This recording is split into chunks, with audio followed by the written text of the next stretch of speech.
Baik, pemirsa seluruh Indonesia, kalian harus berhati-hati dengan sebutan cucu Nabi. Karena apa? Sebutan cucu Nabi itu tidak benar ya. Silsilah yang digambarkan oleh para pemberita hoax ini ya, banyak sekali dengan tulisan ini, silsilahnya ini. Yang namanya Marga Husain itu banyak sekali ya. Istri Hasan banyak, istrinya Husain banyak ya, apalagi ke-38 ya.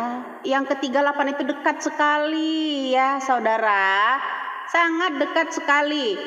Kalau memang dia itu cucu Nabi ya, tinggal dihitung jarak umur Rasulullah kita ini saat ini udah 16 abad, artinya 1600 tahun. Apakah Rizik itu 1600 tahun dibagi 38 berapa umurnya? Ya kan, seenggak-enggaknya segitu.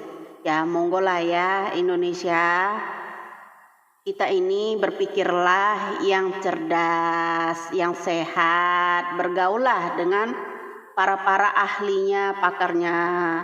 Kalau masih ya mempercayai hal-hal begitu, kapan majunya Indonesia ini akan menternak hal-hal yang radikal di Indonesia ini ya, dengan tameng agama. Ya apa bedanya mereka ini dengan PKI? PKI dengan paham radikalisme.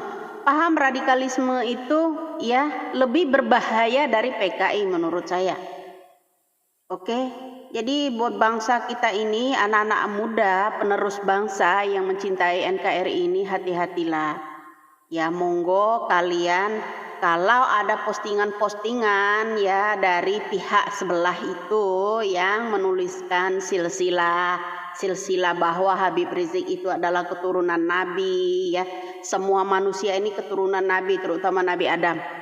Oke, jadi kalau untuk silsilah Rasulullah itu tidak perlu diakui, jadi cukup melihat dari sikap, adab, akhlak, itu yang paling utama ya. Seperti kata seorang ustadz ya, seorang syekh yang mengatakan jangan suka percaya dengan orang yang berteriak-teriak mengaku bahwa dirinya itu adalah seorang cucunya Rasul ya. 95% itu adalah hoax, percaya itu. Jadi jangan kita ragukan lagi bahwa seorang imam besar nanti akan datang, yaitu cuman yang tidak diragukan lagi adalah Imam Mahdi. Oke, jadi buat pemirsa, kita harus cerdas berpikir ya, sadar itu. Teruskan ya seperjuangan kita ini ya, buat penerus anak-anak bangsa terutama Indonesia ini ya, memahami hal-hal yang seperti ini ya. Kalau misalnya mereka memposting dengan postingan baik itu di media sosial, YouTube, baik itu di media-media mereka ini ya, maklum aja kan mereka kan punya uang untuk membuat opini, ingin membenarkan diri. Jadi buat kalian semua ya, kita harus mengerti teriakan PKI itu di zamannya leluhur kita Bung Karno sama. Itu alat buat merebut kekuasaan. Sama halnya dengan saat ini. Dulu kenapa Soeharto tidak termasuk daftar AD tersebut ya kan? Kenapa yang lainnya kena dan Soeharto hanya aman-aman aja bahkan menjadi presiden? Itu kita harus berpikir jernih. Oke ya.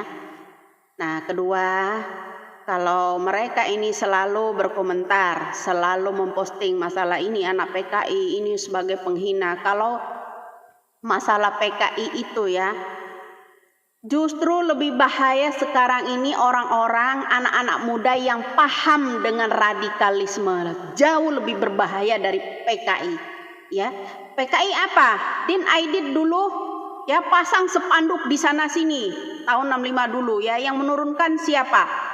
Tentara Indonesia juga. Sama persis lagatnya dengan hal yang ingin berniat mengkudeta Bapak Jokowi. Oke, jadi mohon kita semua ya Indonesia, kita lawan dengan cara kita sendiri. Meskipun kita ini ya tidak harus didanai oleh presiden atau siapapun, kita mencintai negeri kita. NKRI ini beraneka ragam. Ya, kenapa? Indonesia udah tahu terkenal Bhinneka Tunggal Ika-nya. Ya, jadi sudah tidak asing lagi, banyak negara asing yang ingin merebutnya, yang ingin meruntuhkannya karena kekuatan Bhinneka Tunggal Ika-nya, persatuannya. Ya, itulah kekayaan yang amat kuat di Indonesia. Budaya kita, bahasa kita banyak sekali, ya adat kita banyak sekali, tetapi kita tetap berbahasa satu, bahasa Indonesia. Itu ya, marilah kawan, saya sampai merinding. Marilah kawan-kawan semua ya. Kita meskipun selanjutnya Bapak Jokowi misalkan dia tidak jadi 3 periode karena keinginan beliau tidak sanggup atau memang tidak mau, ya kita harus menentukan pilihan kita, jangan sampai ada yang berkaitan dengan orang-orang radikalisme. Contoh sekarang ini banyak sekali. Contohnya ada yang di daerah-daerah Cirebon, ya DPRD aja, ya anggota DPRD aja udah garis miring titik garis miring khilafah.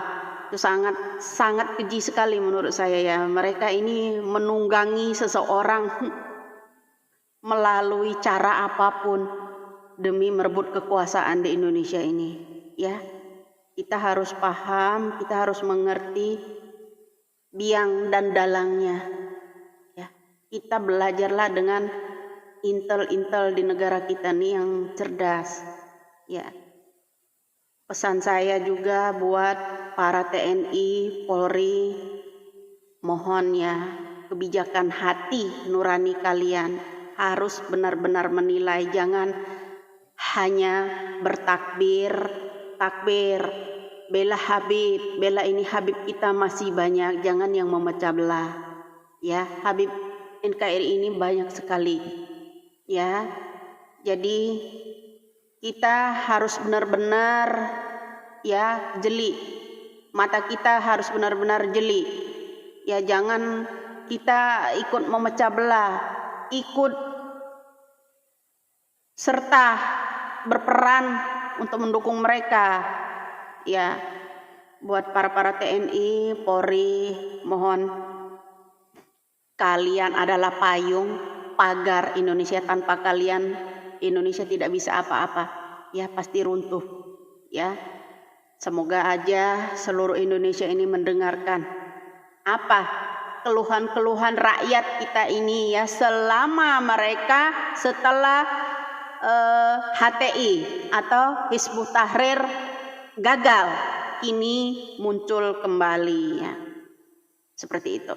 Ya, thank you semua buat kalian yang mencintai negara kita, ayo selalu bersatu buat negara kita ini ya. Bhinneka Tunggal Ika kita tetap dijaga. Pancasila bukan agama, tetapi Pancasila Bhinneka Tunggal Ika kita ini mempersatukan seluruh umat agama yang ada di Indonesia, mempererat kekuatan tali persaudaraan yang ada di Indonesia. Ya, terima kasih. Semoga anak-anak muda, semoga remaja ya, terutama yang mencintai NKRI ini ya, harus jeli, harus bersatu menjaga negara kita sendiri dari persatuan ini. Jangan sampai diruntuhkan oleh orang-orang yang tidak bertanggung jawab dengan memaksakan kehendak mereka. Terima kasih.